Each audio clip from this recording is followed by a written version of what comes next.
Kementerian Pertanian Republik Indonesia memberikan bantuan berupa bibit padi, pupuk, dan obat-obatan, serta sarana lainnya untuk percepatan tanam di Kalimantan Selatan.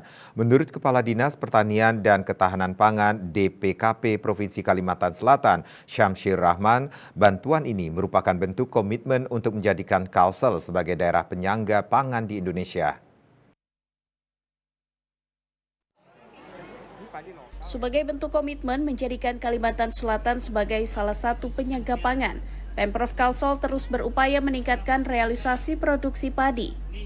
Tahun 2024 ditargetkan realisasi produksi meningkat menjadi 1 juta ton dari capaian produksi tahun 2023 sebesar 850.000 ton.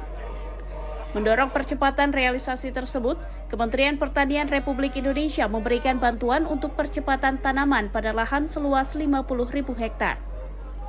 Subaran lahan ini berada di Kabupaten Barito Kuala seluas 22.000, Tanah Laut 16.000 dan selebihnya disalurkan ke kabupaten kota lainnya di Kalsel.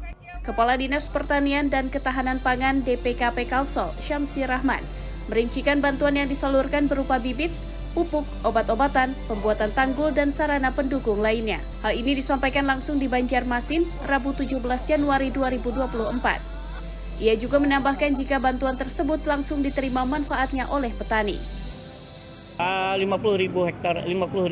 hektar tadi adalah berupa bantuan nanti berupa bibit, pupuk, obat-obatan, kemudian juga sarana prasarananya seperti mengatur infrastruktur lahannya. Ada pintu air, kemudian nanti ada tanggul. Nah, ini semua nanti masuk langsung ke kelompok tani.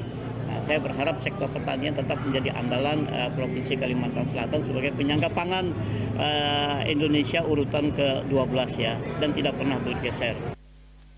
Beberapa skema mulai diterapkan Pemprov Kalsel, antara lain dengan melakukan penanaman lebih awal, meningkatkan jumlah tanam, hingga penggunaan bibit unggul. Ia juga menerangkan dari capaian produksi tahun 2023, Kalsel mengalami surplus sebesar 400.000 ton. Dari Banjarmasin, Kalimantan Selatan, Latif Thohir, Kantor Berita Antara mewartakan.